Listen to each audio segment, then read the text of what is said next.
नमस्कार दर्शक बंधु जय जगन्नाथ। आज हूँ डिसेम्बर 12 तारिख शुक्रवार। तेज विलंब नक आसतु नजर पकेबा आज दिन ओडिशा तथा देश विदेशर गुरुत्वपूर्ण खबर गुड़िक परवर्ती खबर। प्रभावशाली जमी जबरदखलकारी राजस्व मंत्री सुरेश पुजारी कड़ा चेतावनी देइछन्ति। मंत्री कहते समय अच्छी जमी फेराओ नहेले उच्छेद खर्च टंका मध्य आदाय कराजिबो। जबरदखलकारी डाटाबेस प्रस्तुत पई तहसीलदार को निर्देश दिया जाइथिबा मंत्री कहते। एसहित मंत्री कहते आवश्यकता पई भूमिहीन गरीब जबरदखल करथिले 4 डिसमिल पाइबे। समय अच्छी छाड़ी दियंतु बोली प्रभावशाली को कड़ा तागिद करछन्ति मंत्री। दर्शक बंधु चैनल टी को एबे जाय जदि सब्सक्राइब करना तेबे सब्सक्राइब करी पाखर थिबा ऑल बेल नोटिफिकेशन आइकन टी को दबाई दियंतु जा फल रे प्रत्येक दिन आपण ताजा खबर गुडी को सर्वप्रथमे जानि परिबे। एवं वीडियो टी आपण केउ जिल्ला रु देखुछन्ति कमेंट माध्यम रे जणांतु। एवं वीडियो टी भलो लागले लाइक करी आपण को प्रियजन माननकु शेयर मध्य कर दियंतु। परवर्ती खबर। मुख्यमंत्री मोहन चरण माझी गुरुवार आयोजित होइथिबा नियुक्ति मेला रे पूर्व सरकार को कड़ा टार्गेट करछन्ति। मुख्यमंत्री समालोचना करी कहछन्ति पूर्व सरकार रे नियमित नियुक्ति दिया जाउ नथिला। जेउ अधिकारी को कार्यकाल सरुथिला ताहा भी पूर्ण करा जाउ नथिला। बरं केतेकंकु ठिका कर्मचारी भाबे रखी काम चलाई निया जाउथिला। नियमित कर्मचारी नथिबारो बजेट खर्च होई पार नथिला। आउटसोर्सिंग कर्मचारी रहिले तथ्य बाहर को जीवा आशंका रहुछि बोली मुख्यमंत्री कहिसेंति। भाजपा सरकार 17 मासरे 37,916 जन को नियुक्ति मिलिछि। नियुक्ति मेला रे सूचना देइछन्ति मुख्यमंत्री। त्रयोदश नियुक्ति मेला रे 3 विभाग रे 591 जन को नियुक्ति मिलिथिबा बेले 5 वर्ष रे 1.5 लाख सरकारी नियुक्ति देवा पई प्रतिश्रुति देइथिलु। नियुक्ति वृद्धि पई सरकार ए दिगरे कार्य करूछन्ति बोली मुख्यमंत्री कहिसेंति। प्रथम 2 वर्ष रे 65,000 नियुक्ति देवा पई टार्गेट रखा जाइछि। परवर्ती खबर। ओपीएससी द्वारा परिचालित सरकारी निर्वाही जंत्री पदरे जालियाती अभियोग आनिछन्ति किछि आशायी। एनै सेमाने तथ्य प्रमाण रखी नियुक्ति बातिल करबा को दाबी करिसन्ति। जल संपद पूर्त गृह नगर उन्नयन विभाग पई जंत्री पदवी रे भली दुर्नीति अभियोग आसीछि। विशेष भावे जल संपद विभाग रे अनेक प्रार्थी को जालियाती करी नियुक्ति पत्र दिया जाइथिबा अभियोग आनिछन्ति आशायी प्रार्थी। एमानंको अभियोग हला 2021-22 गेट बा प्रवेशिका परीक्षा स्कोर बोर्ड जांच होई नाही। नियुक्ति पत्र पाइथिबा किछि परीक्षार्थी को नाही ओडिया पास सर्टिफिकेट। ओपीएससी भूल जांच करिछि। किछि अण ओडिया को भी नियुक्ति दिया जाइछि। तेणु ओपीएससी बिना जांच रे किभली त्रुटिपूर्ण तालिका सरकार को देला से नै प्रश्न उठाइछन्ति आशायी। दलालको द्वारा बड़ केलेंकारी होइथिबा अभियोग करिसेंति। तेणु सीबीआई किंबा क्राइम ब्रांच द्वारा पूरा मामलार तदंत करबाकू दाबी होइछि। परवर्ती खबर। पूर्वर एक कथा थिला जे जो व्यक्ति को थरे डायबिटीज हुए ताहा जीवन सारा रही जाय थाए। आज पर्यंत डायबिटीज रो कोनोसी चिकित्सा नाही। हेले एहारी भितरे डायबिटीज रोगी को पय एक भलो खबर सामना को आसीछि। एम्स रो सर्जरी विभाग रो डाक्टर मंजुनाथ दाबी करछन्ति जे एहा एपरी एक प्रक्रिया किंबा मेटाबॉलिक सर्जरी द्वारा डायबिटीज को अनेक मात्रा रे कंट्रोल करा जाय परिबो। एम्स डाक्टरन को कहबा अनुसार मेटाबॉलिक सर्जरी समस्त डायबिटीज रोगी को पय प्रयोज्य नुहे। ए सर्जरी केवल टाइप 2 डायबिटीज एवं अधिक सुगार लेवल थिबा रोगी को पय अटे। जे व्यक्ति को औषध एवं इंसुलिन रो प्रभाव कम थाए सेमानंको क्षेत्र रे अधिक सहायक हेबो। डाक्टरन को कहबा अनुसार टाइप 1 डायबिटीज थिबा व्यक्ति एही सर्जरी करि परिबे नाही, कारण सेमानंकर रोगर कारण किछि भिन्न थाए एवं इंसुलिन तैयारी हेबा बंद हो जाइताए। परवर्ती खबर। निर्वाचन कमिशन गुरुवार स्पेशल सघन संशोधन एसआईआर प्रक्रिया संपर्क रे एक गुरुत्वपूर्ण निष्पत्ति नैछन्ति। रिपोर्ट अनुसार निर्वाचन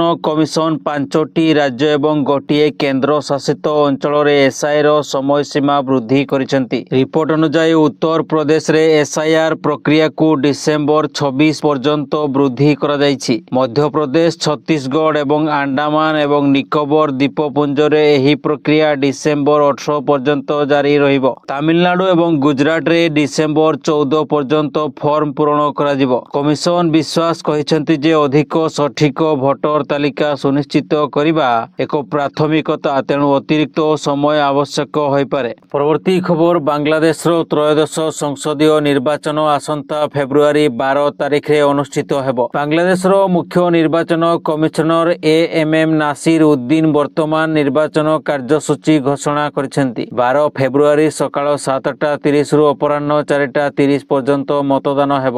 ଏଥର ମତଦାନ ସମୟକୁ 1 ଘଣ୍ଟା ବୃଦ୍ଧି କରାଯାଇଛି, କାରଣ ସେହିଦିନ ଜନମତ ରହିଥିବା କାରଣରୁ ଭୋଟ ଦେବା ସମୟକୁ 1 ଘଣ୍ଟା ବୃଦ୍ଧି କରାଯାଇଛି। ସେପଟେ ଶେଖ୍ ହାସିନାଙ୍କ ଦଳ ଆଗାମୀ ଲିଗ୍ ଏହି ନିର୍ବାଚନରେ ଅଂଶଗ୍ରହଣ କରିପାରିବ ନାହିଁ, କାରଣ ଏହା ପୂର୍ବରୁ ନିଷିଦ୍ଧ କରାଯାଇଛି।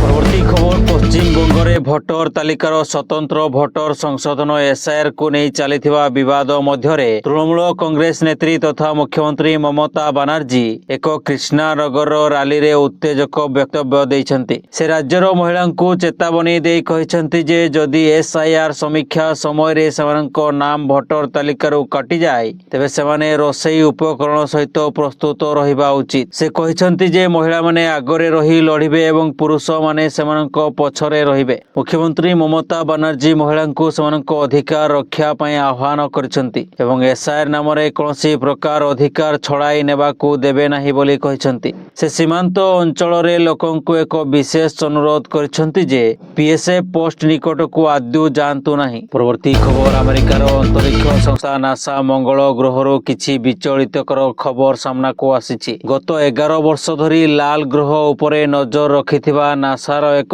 ଗୁରୁତ୍ୱପୂର୍ଣ୍ଣ ମହାକାଶ ଯାନ ହଠାତ୍ ଗାୟବ ହୋଇଯାଇଛି। ମାଭେନ୍ ନାମକ ଏହି ମହାକାଶ ଯାନ ମଙ୍ଗଳ ଗ୍ରହ ପରିକ୍ରମା କରୁଥିବା ସମୟରେ ଯୋଗାଯୋଗ ହରାଇଥିଲା। ଏଜେନ୍ସି କହିଛି ଯେ ସେମାନେ ସମସ୍ୟାର ତଦନ୍ତ କରୁଛନ୍ତି ଏବଂ ଏକ ସଂକେତ ଖୋଜିବା ପାଇଁ ପ୍ରୟାସ ଜାରି ରହିଛି। ପରବର୍ତ୍ତୀ ଖବର, H1 ଭିସାକୁ ନେଇ ଦିନକୁ ଦିନ ଅଧିକ କଠୋର ହେଉଛନ୍ତି ଟ୍ରମ୍ପ ସରକାର। ଏହି କ୍ରମରେ ଚଳିତ ବର୍ଷ 85,000 ଭିସା ରଦ୍ଦ କରିସାରିଥିବା ବେଳେ ଦେଶର ସୁରକ୍ଷାର ଦ୍ୱାହି ଦେଇ ବର୍ତ୍ତମାନ ନୂଆ ସୋସିଆଲ ମିଡିଆ କଟକଣା ଲାଗୁ କରିଛନ୍ତି। ଆମେରିକାରେ ପ୍ରବାସୀଙ୍କ ରହଣି ଟ୍ରମ୍ପ ପ୍ରଶାସନକୁ ବୋଧହୁଏ ପସନ୍ଦ ନୁହେଁ, ତେଣୁ H1 ଭିସା ପାଇଁ ଗୋଟିଏ ପରେ ଗୋଟିଏ କଟକଣା ଲାଗୁ କରିଛନ୍ତି। ଏହି କ୍ରମରେ ଭିସା ପାଇଁ ଏଣିକି ସୋସିଆଲ ମିଡିଆକୁ ସାର୍ବଜନୀନ କରିବାକୁ ନୂଆ ନିର୍ଦ୍ଦେଶନାମା ଜାରି କରିଛନ୍ତି। ପରବର୍ତ୍ତୀ ଖବର, ହଜାର ହଜାର ଯାତ୍ରୀ ସମ୍ମୁଖୀନ ହେଉଥିବା ଅସୁବିଧାକୁ ସ୍ୱୀକାର କରି ଇଣ୍ଡିଗୋ ନିକଟରେ ବଡ଼ ଘୋଷଣା କରିଛି। କମ୍ପାନୀ ଘୋଷଣା କରିଛି ଯେ ଡିସେମ୍ବର ପ୍ରାରମ୍ଭରେ କାର୍ଯ୍ୟକ୍ଷମ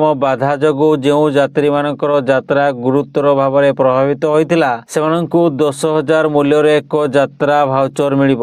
ଏହି ଭାଉଚର ସମ୍ପୂର୍ଣ୍ଣ 1 ବର୍ଷ ପାଇଁ ଯେକୌଣସି ଯାତ୍ରା ବୁକିଂ ପାଇଁ ବ୍ୟବହାର କରାଯାଇପାରିବ। ପରବର୍ତ୍ତୀ ଖବର, କେନ୍ଦ୍ର ସରକାରଙ୍କୁ ଦିଲ୍ଲୀ ହାଇକୋର୍ଟଙ୍କ କଡ଼ା ପ୍ରଶ୍ନ। ଇଣ୍ଡିଗୋ ସଂକଟ ସମ୍ବନ୍ଧିତ ଏକ ଆବେଦନ ଉପରେ ଶୁଣାଣି କରି କୋର୍ଟ କେନ୍ଦ୍ର ଉପରେ ପ୍ରଶ୍ନବାଣ କରିଛନ୍ତି। ଦେଶରେ ଚାଲିଥିବା ଏତେ ବଡ଼ ସଂକଟ ପାଇଁ କିଏ ଦାୟୀ ବୋଲି କୋର୍ଟ ପ୍ରଶ୍ନ କରିଛନ୍ତି। ଇଣ୍ଡିଗୋ ଉଡ଼ାଣ ସଂକଟ ସମ୍ବନ୍ଧିତ ଜନସ୍ୱାର୍ଥ ମାମଲା ଉପରେ ଶୁଣାଣି କରିଛନ୍ତି ଦିଲ୍ଲୀ ହାଇକୋର୍ଟ। ଶୁଣାଣି ସମୟରେ କେନ୍ଦ୍ର ସରକାରଙ୍କ ଉପରେ ବର୍ଷିଛନ୍ତି କୋର୍ଟ। ମୁଖ୍ୟ ବିଚାରପତି ଜଷ୍ଟିସ ଦେବେନ୍ଦ୍ର କୁମାର ଉପାଧ୍ୟାୟ ଏବଂ ଜଷ୍ଟିସ ତୁଷାର ରାଓଙ୍କ ଦ୍ୱାରା ଗଠିତ ଖଣ୍ଡପୀଠ ଜନସ୍ୱାର୍ଥ ମାମଲାରେ ଶୁଣାଣି କରି ସରକାରଙ୍କୁ ଏକାଧିକ ପ୍ରଶ୍ନ ପଚାରିଛନ୍ତି। ପରବର୍ତ୍ତୀ ଖବର, ଦିଲ୍ଲୀ ଦଙ୍ଗା ମାମଲାରେ ଅଭିଯୁକ୍ତ ଏବଂ ଜେଏନ୍ୟୁର ପୂର୍ବତନ ଛାତ୍ର ଉମର ଖାଲିଦଙ୍କୁ ଏକ ବଡ଼ ଆଶ୍ୱସ୍ତି ମିଳିଛି। ତାଙ୍କ ଭଉଣୀଙ୍କ ବିବାହରେ ଯୋଗ ଦେବା ପାଇଁ କୋର୍ଟ ତାଙ୍କୁ ମଧ୍ୟବର୍ତ୍ତୀକାଳୀନ ଜାମିନ ପ୍ରଦାନ କରିଛନ୍ତି। ଏହି ଜାମିନ ଡିସେମ୍ବର 16ରୁ 29 ତାରିଖ ପର୍ଯ୍ୟନ୍ତ ବୈଧ ରହିବ।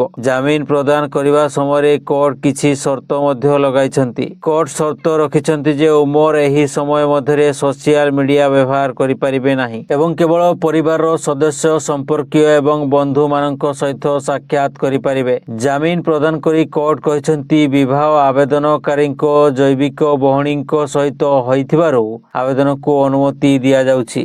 ପରବର୍ତ୍ତୀ ଖବର, ଭାରତରେ ଆର୍ଟିଫିସିଆଲ ଇଣ୍ଟେଲିଜେନ୍ସ AIର ବିକାଶ ପାଇଁ ଏକ ବଡ଼ ପଦକ୍ଷେପ ନେଇ ମାଇକ୍ରୋସଫ୍ଟର ମୁଖ୍ୟ କାର୍ଯ୍ୟନିର୍ବାହୀ ଅଧିକାରୀ CEO ସତ୍ୟ ନାଡେଲା ଏସିଆରେ କମ୍ପାନୀର ସର୍ବବୃହତ ପୁଞ୍ଜି ବିନିଯୋଗ ଭାବରେ 17.5 ବିଲିୟନ ଆମେରିକା ଡଲାର ଅର୍ଥାତ୍ ପ୍ରାୟ 1.5 ଲକ୍ଷ କୋଟି ଟଙ୍କା ଘୋଷଣା କରିଛନ୍ତି। ନାଡେଲା ମଙ୍ଗଳବାର ନୂଆଦିଲ୍ଲୀରେ ପ୍ରଧାନମନ୍ତ୍ରୀ ନରେନ୍ଦ୍ର ମୋଦିଙ୍କୁ ଭେଟିବା ପରେ ସୋସିଆଲ ମିଡିଆରେ ଏହି ଘୋଷଣା କରିଛନ୍ତି। ପରବର୍ତ୍ତୀ ଖବର, ଆଡାନୀ ଗ୍ରୁପର ପ୍ରତିରକ୍ଷା ଏବଂ ଏରୋସ୍ପେସ୍ ଆର୍ମି ADSTL ଏବଂ ପ୍ରାଇମ୍ ଏରୋ ସର୍ଭିସେସ୍ LLP ସହିତ ମିଶି ଭାରତର ସବୁଠାରୁ ବଡ଼ ଫ୍ଲାଇଟ୍ ଟ୍ରେନିଂ ଓ simulation company flight simulation technique centre private limited FSTCରେ ଅଧିକାଂଶ ସ୍ପେକ୍ଟ କିଣିବାକୁ ଚୁକ୍ତି ସାଇନ୍ କରିଛନ୍ତି। ଏହି ଡିଲ୍ର ଏଣ୍ଟରପ୍ରାଇଜ୍ ଭ୍ୟାଲୁ 820 କୋଟି, ଯାହା ଆଡାନୀର ଏଭିଏସନ୍ କ୍ଷେତ୍ରରେ ଏକ ରଣନୀତିକ ପଦକ୍ଷେପ ଭାବେ ଦେଖାଯାଉଛି। ଏହି ଅଧିଗ୍ରହଣ ମାଧ୍ୟମରେ ଆଡାନୀ ଗ୍ରୁପ ଏଭିଏସନ୍ ସର୍ଭିସେସ୍ରେ ଏକ